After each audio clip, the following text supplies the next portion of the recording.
Hello student, कैसे हैं आप लोग। माय नेम इज एल के Sharma and I am from Sharma tutorial. देखिए, लास्ट लेक्चर में हमने डिस्कस किया था ऑस्मोटिक प्रेशर के बारे में। तो ये हमारी चारों क्वालिटेटिव प्रॉपर्टी हो गई थी, यानी relative lowering in vapour pressure, depression in freezing point और उसके अलावा elevation in boiling point and osmotic pressure. आज हमारा नेक्स्ट टॉपिक जो है वो है वेंट हॉफ फैक्टर। तो उसके बारे में हम डिस्कस करेंगे। तो स्टार्ट करते हैं हम वेंट हॉफ फैक्टर। ठीक है, देखिए ये है हमारा वेंट हॉफ फैक्टर और इसको बताने से पहले हम एक बार फटाफट जल्दी से रिकॉल कर लेते हैं कॉलिगेटिव प्रॉपर्टी को। ये देखिए, ये थी हमारी relative lowering in vapour pressure. देखिए P naught A minus P A, P naught A is equal to mole fraction of solute, ये था। और मोल फ्रैक्शन ऑफ सॉल्यूट को आप ऐसे भी लिख सकते थे कि number of moles of solute और number of moles of solute, ठीक है, number of moles of solvent, ठीक है। यानी relative lowering in vapour pressure जो है वो आप कह सकते हैं नंबर ऑफ सॉल्यूट पार्टिकल्स पर डिपेंड कर रही है। तो ये भी एक कॉलिगेटिव प्रॉपर्टी हो गई। तो ये हमारी फर्स्ट कॉलिगेटिव प्रॉपर्टी थी, relative lowering in vapour pressure. Second देखिएगा, एलिवेशन इन बॉइलिंग पॉइंट, और उसमें हमने ड्राइव किया था delta T B is equal to K B into molarity. और मोलैरिटी में हमने ये बताया था, मोलैरिटी क्या होती है, number of moles of solute और अपॉन में क्या, वेट ऑफ सॉल्वेंट, ठीक है। ये मोलैरिटी को आप ऐसे भी बोल सकते हैं, number of moles of solute और डिसॉल्व इन 1 kg सॉल्वेंट, ठीक है। तो यहां से आप ये कहेंगे एलिवेशन इन बॉइलिंग पॉइंट जो है वो number of moles of solute particles पे डिपेंड कर रही है। और ये ध्यान रखिएगा, नंबर ऑफ सॉल्यूट पार्टिकल्स जो है वो नॉन वोलेटाइल है, या इसको नॉन इलेक्ट्रोलाइट भी कह सकते हैं। तीसरा देखिएगा, तीसरे में हमने बताया था कि डिप्रेशन इन फ्रीजिंग पॉइंट जो है is equal to K B की जगह के एफ हो जाएगा इनटू मोलैरिटी, ठीक है। फिर से वही number of moles of solute upon में weight of solvent in KG, ठीक है। तो यहां पर हमने ये कहा कि एलिवेशन इन बॉइलिंग पॉइंट जो है वो नंबर ऑफ सॉल्यूट पार्टिकल्स पे डिपेंड कर रही है, इसका मतलब ये कॉलिगेटिव प्रॉपर्टी है। डिप्रेशन इन फ्रीजिंग पॉइंट जो है वो भी नंबर ऑफ सॉल्यूट पार्टिकल्स पे डिपेंड कर रही है, इसका मतलब वो भी एक कॉलिगेटिव प्रॉपर्टी है। उसके बाद हमने बताया था ऑस्मोटिक प्रेशर के बारे में, ऑस्मोटिक प्रेशर एमआरटी, यानी pi is equal to MRT. और यहां से एम का मतलब है यहां मोलैरिटी थी या मोलैरिटी हो जाएगी, तो ये क्या होगा, number of moles of solute upon में हो जाएगा वॉल्यूम ऑफ सॉल्यूशन, और वो किस में रहेगा, लीटर में। और ये हो गया आरटी इंटू आरटी। यानी आप यहां से कह रहे हैं, यहां से देख लीजिए कि ऑस्मोटिक प्रेशर जो है वो भी नंबर ऑफ सॉल्यूट पार्टिकल्स पर डिपेंड कर रहा है, इसका मतलब ये भी एक कॉलिगेटिव प्रॉपर्टी है। तो आप ये कहेंगे चारों की चारों जो प्रॉपर्टी है वो कॉलिगेटिव प्रॉपर्टी है और वो डिपेंड कर रही है नंबर ऑफ सॉल्यूट पार्टिकल्स पर। और जो हमारा सॉल्यूट होता है इसमें वो नॉन वोलेटाइल,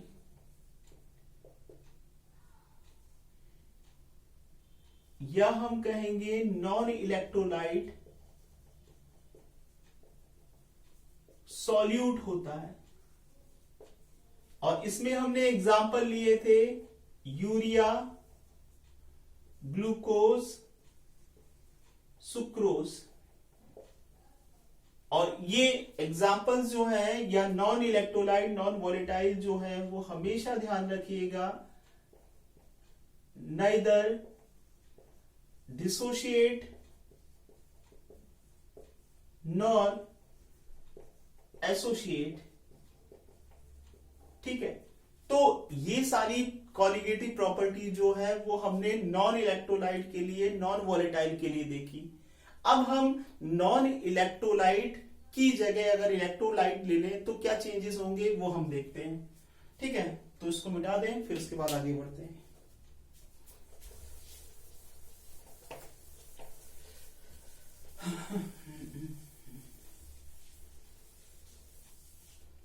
देखिए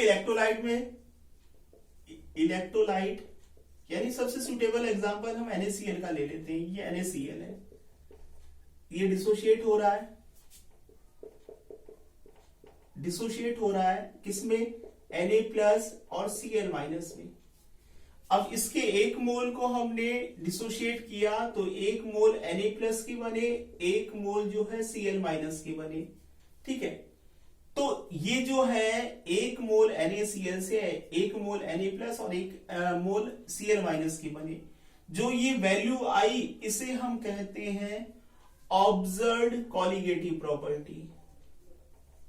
ऑब्जर्व्ड कॉलिगेटिव प्रॉपर्टी, और ये एक्सपेरिमेंटली आती है। ठीक है, और ये जो वैल्यू होती है इसे हम कहते हैं कैलकुलेटेड कॉलिगेटिव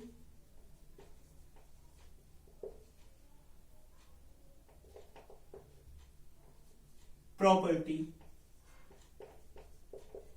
और हमेशा ध्यान रखिएगा ये वैल्यूज जो है कभी भी इक्वल नहीं आएगी, चाहे वो डिसोसिएशन का केस हो, चाहे अगर आप लेना चाहें वो एसोसिएशन के केस में भी हो।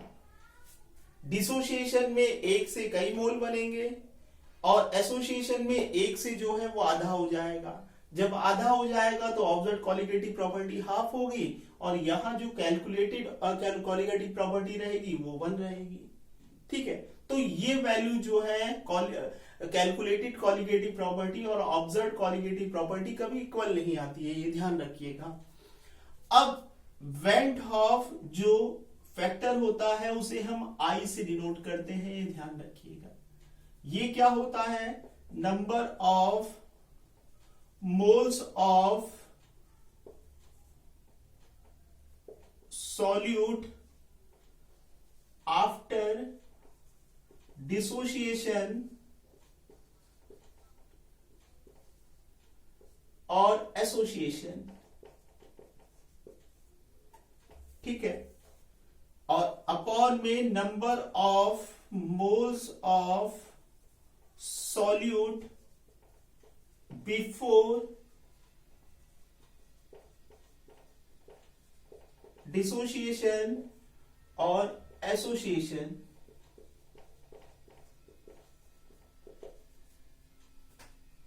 ये आप फॉर्मूला ध्यान रखिएगा, ये वॉन हाफ फैक्टर का फॉर्मूला है। आप इसको ये भी बोल सकते हैं, देखिए ये number of moles of solute after dissociation, तो ये यहां पर देखिए number of moles of solute क्या है? डिसोसिएशन के बाद ही तो है, तो आप इसको बोल सकते हैं ऑब्जर्व्ड कॉलिगेटिव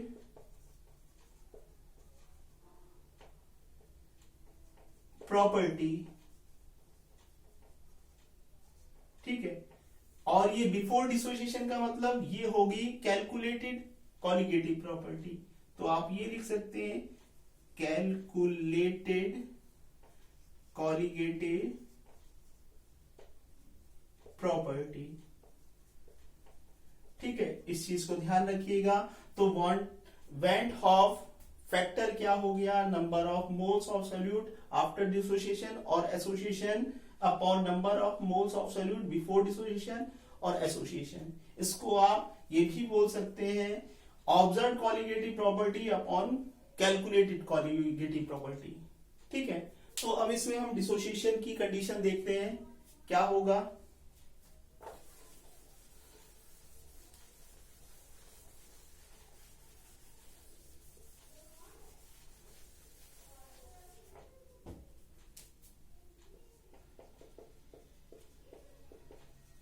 डिसोसिएशन में देखिएगा, जैसे हम फर्स्ट लेते हैं NaCl, अभी आया था, डिसोशिएट किया Na+ बना और Cl1 बना, Cl-1, ये 1 मोल है, ये 1 मोल, ये 1 मोल।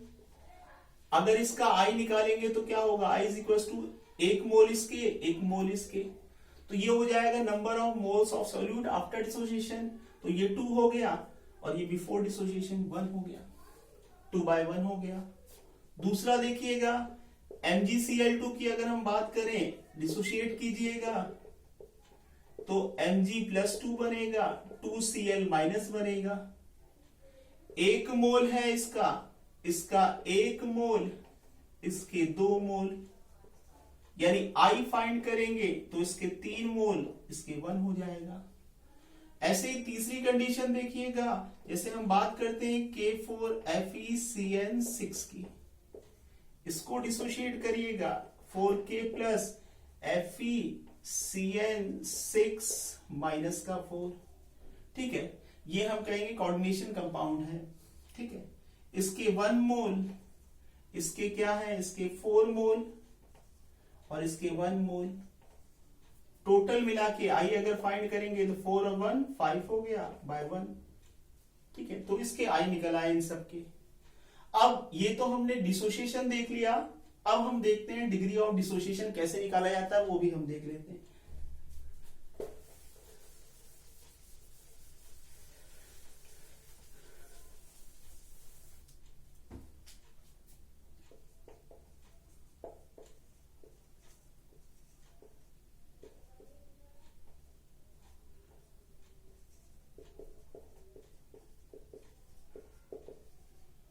इसे हम डिनोट करते हैं अल्फा से, और ये होता क्या है, हम ये कहेंगे जब हम किसी इलेक्ट्रोलाइट को जब डिसॉल्व करते हैं, डिसोशिएट करते हैं, उसका डिसोसिएशन करते हैं, तो उसमें से हम कहेंगे उसकी 1 मोल जो उसकी मात्रा होगी उसमें से सिर्फ अल्फा जो है वो डिसोशिएट होती है, तो उसे ही हम डिग्री ऑफ डिसोसिएशन कहते हैं।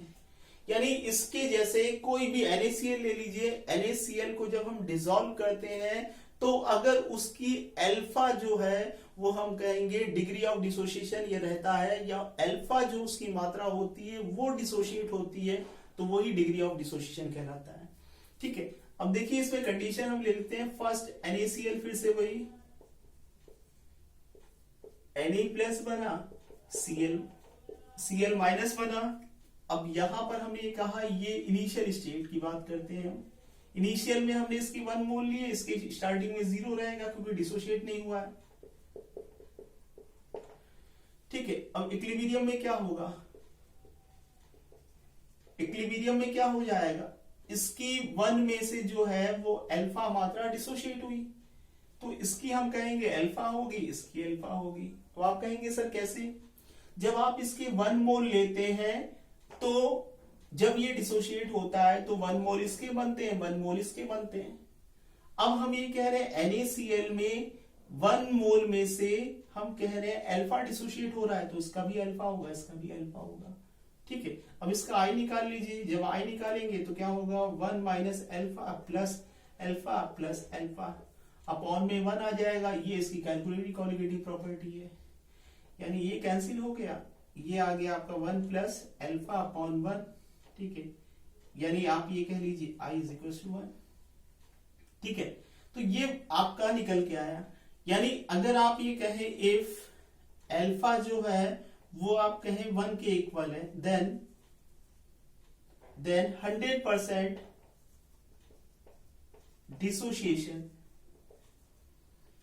तब क्या होगा, 100% डिसोसिएशन होगा। आप ये कह रहे हैं कि अल्फा जो है किसके इक्वल है, 1 के इक्वल है, तो ये पूरा का पूरा डिसोशिएट होगा ना, तो आप ये कहेंगे 100% डिसोसिएशन हो गया। तो अल्फा की वैल्यू 1 रख दीजिए, तो यहां पर क्या होगा, 1 प्लस 1 अपॉन 1, इट मीन्स 2/1 हो गया, ठीक है। और आपने ये पहले निकाली थी, I की वैल्यू देख लीजिएगा, कंफर्म कर लीजिएगा इसको। तो I की वैल्यू जब निकाली और डिग्री ऑफ डिसोसिएशन देखा वो इक्वल आ गया, तो इसका मतलब ये सही है। अब हम आगे बढ़ते हैं, दूसरा देखिएगा,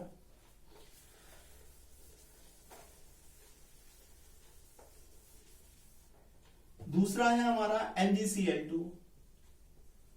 MgCl2 को डिसोशिएट किया, Mg+2 2Cl माइनस बना, इसका हमने क्या स्टार्टिंग में 1 0 0, ये इसकी इनिशियल स्टेट है। इक्विलिब्रियम में क्या होगा, इक्विलिब्रियम में देखिएगा इसमें 1 में से अल्फा डिसोशिएट हो रहा है, इसका अल्फा इसका 2 अल्फा हो जाएगा। ऐसे ही तो हम करेंगे, इसके जब 1 मोल लेते हैं, इसको डिसोशिएट करते हैं तो 1 मोल इसका बनता है, 2 मोल इसके। अब इसकी अल्फा मात्रा डिसोशिएट हो रही है तो इसकी अल्फा होगी, इसकी 2 अल्फा हो जाएगी। आई निकाल लीजिए, हम आई निकालेंगे तो क्या होगा, 1 माइनस अल्फा, ये 2 अल्फा प्लस अल्फा अपॉन 1, ये कैंसिल कर दीजिए तो ये हो गया 1 प्लस 2 अल्फा अपॉन 1। फिर से वही करिए, if alpha is equal to 1 then 100% dissociation. जब आप कह रहे हैं अल्फा जो है 1 के इक्वल है तो 100% ही डिसोसिएशन होगा, ठीक है। अब अल्फा की वैल्यू 1 रख दीजिए, अल्फा यहां पर 1 रखेंगे, 2 1 जा 1 यानी बाय 1, इट मींस 3 बाय 1। देखिए MgCl2 में I की वैल्यू 3 आई थी कि नहीं आई थी, देख लीजिए डिग्री ऑफ डिसोसिएशन भी जो है वो 3 आया, तो आप ये कहेंगे कंफर्म है, ये सही है, ठीक है। आगे देखते हैं उसके बाद में।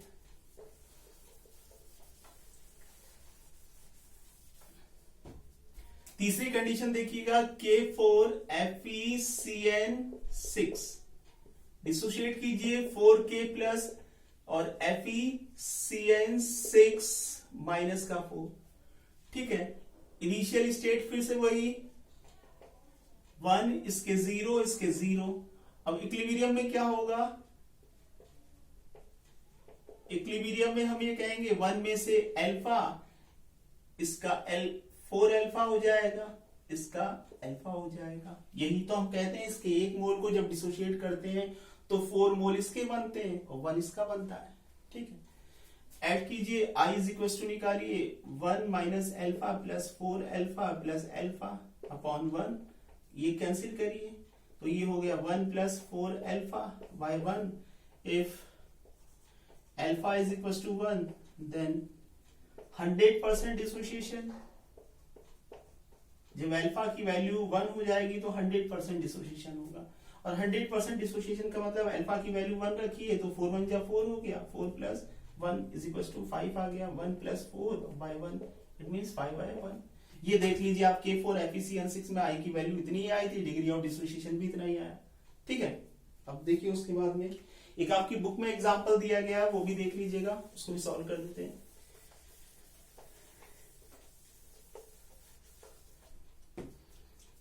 ये देखिए, ये है A के N मोल और ये कन्वर्ट हो रहे हैं Na में, ठीक है। अब हमने ये कहा इसकी इनिशियल स्टेट की हम बात करते हैं, 1 इसके स्टार्टिंग में 0। इक्विलिब्रियम में हम कहेंगे, इक्विलिब्रियम इसमें 1 में से अल्फा डिसोशिएट हो रहा है, इसका N अल्फा हो जाएगा। हम यही तो कहते हैं इसके 1 मोल डिसोशिएट होते हैं तो इसके N मोल बनते हैं, इसके 1 मोल डिसोशिएट होते हैं तो इसके N मोल बनते हैं। अब इसका अल्फा डिसोशिएट होगा तो इसका N अल्फा बन जाएगा। I निकालिए, 1 minus alpha N alpha upon 1, ठीक है। इसको सॉल्व कर लीजिए, I इज इक्वल टू 1 को इधर शिफ्ट कर दीजिए, 1 हो गया, और अल्फा को कॉमन ले लीजिए, N माइनस 1 अल्फा बाहर कर दीजिए तो ये हो गया आपका I minus 1 upon N minus 1। ये फॉर्मूला आपका आ गया डिग्री ऑफ डिसोसिएशन के लिए, ठीक है। ये आपकी बुक में दिया गया है, क्लियर। अब हम बात करते हैं तो डिसोसिएशन हो गया, डिग्री ऑफ डिसोसिएशन हो गया, अब एसोसिएशन की बात करते हैं। एसोसिएशन में देखिएगा, एसोसिएशन का मतलब डिसोसिएट नहीं होना, एसोसिएट हो जाना।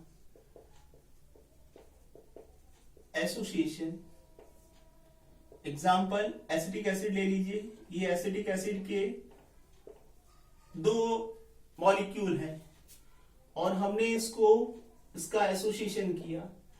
जब एसोसिएशन किया तो 2 जो मॉलिक्यूल है वो एक आपस में जुड़ गए और एक मॉलिक्यूल उन्होंने बना लिया। ये देखिए,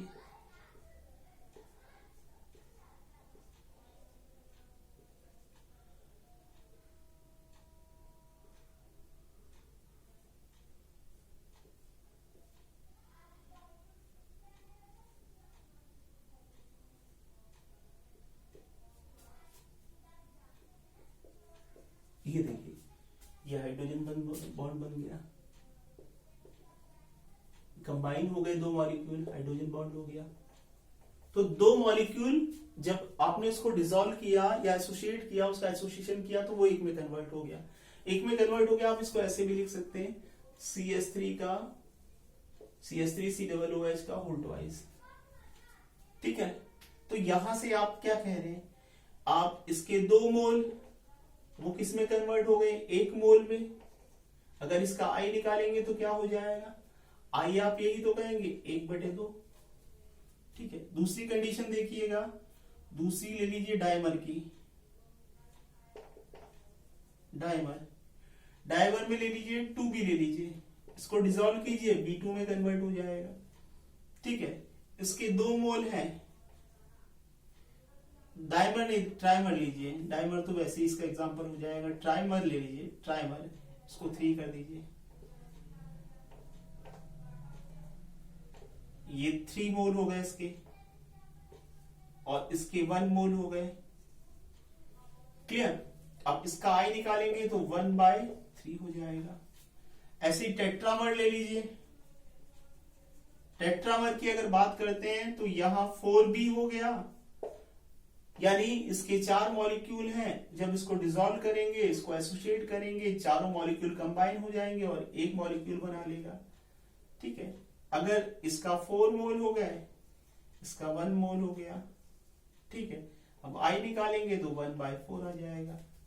तो ये सब, यानी आपने देखा एसिटिक एसिड में जो आई आया 1/2 आया, ट्राइमर में देखा आपने 1/3 आया, टेट्रामर में देखा 1/4 आया। अब हम देखते हैं इसका डिग्री ऑफ एसोसिएशन क्या होगा।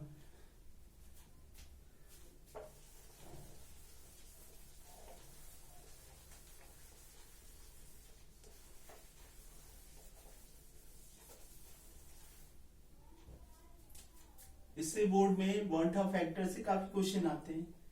डिग्री ऑफ एसोसिएशन, ठीक है, इसे भी हम अल्फा से ही डिनोट करते हैं, और इसका मीन्स भी क्या होता है, 1 में से आप ये कहेंगे अल्फा एसोसिएट होती है इसकी, यानी आप ये कहेंगे 1 में से जो अल्फा मात्रा डिसोशिएट होती, सॉरी एसोसिएट होती है, उसे ही हम इसका डिग्री ऑफ एसोसिएशन कहते हैं। एग्जाम्पल फिर से ले लीजिए, एसिटिक एसिड, ये है इसके एसोसिएशन, ये CH3COOH का ट्वाइस कर दीजिए इस बार। इनिशियल स्टेट देखिए, इसका 1 मोल, इसका 0, इक्विलिब्रियम में क्या होगा, 1 माइनस अल्फा, इसका क्या हो जाएगा, यही तो हम कहेंगे 2 अल्फा, सॉरी इसका आधा हो जाएगा, अल्फा/2 हो जाएगा। यही तो हम कह रहे हैं, सुनिए इस चीज को, जब 2 मॉलिक्यूल लेते हैं आप एसिटिक एसिड के, तो एक बनते हैं। अब 1 में से क्या हो रहा है, एसिटिक एसिड की जो है अल्फा जो मात्रा है वो डिसोशिएट हो रही है, तो इसकी अल्फा/2 हो जाएगी। ठीक है, आई निकालिए इसका, 1 माइनस अल्फा प्लस अल्फा/2 अपॉन 1 हो गया। ठीक है, अब इसको सॉल्व कर लीजिए तो आएगा I इज इक्वल टू, यहीं से लिख देते हैं 1/2, यानी 1 माइनस अल्फा अपॉन 2 आ जाएगा। ठीक है, फिर से वही condition, if alpha is equal to 1 then 100% association तो क्या हो जाएगा, यहां जब आप निकालेंगे तो 1 माइनस ये हो गया, तो ये आ गया आपका I इज इक्वल टू 1/2। यही वैल्यू देखिए आपने इसमें पहले में निकाली थी, I की वैल्यू जो है इतनी आई थी, यहां पर हमने देखा कि डिग्री ऑफ एसोसिएशन भी इतना ही आया। ठीक है, अब आगे बढ़ते हैं। इसके बाद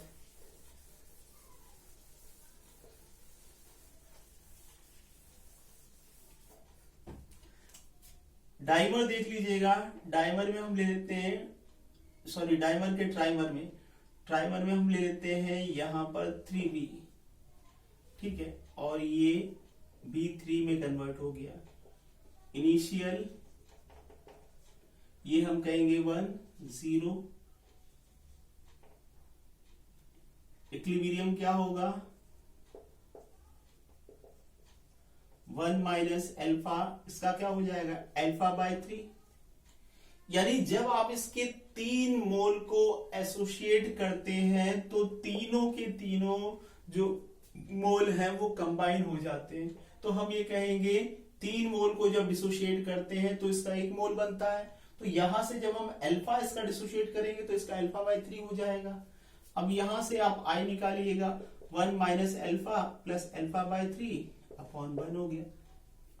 अब इसको सॉल्व करिएगा तो आ जाएगा 1 माइनस 2 अल्फा अपॉन 3।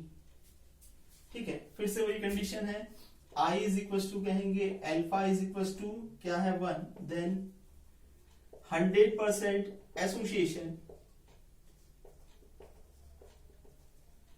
ठीक है, तो अल्फा की वैल्यू यहां 1 रखेंगे तो ये हो गया 1, तो इसका I इज इक्वल टू कितना आ जाएगा 1/3।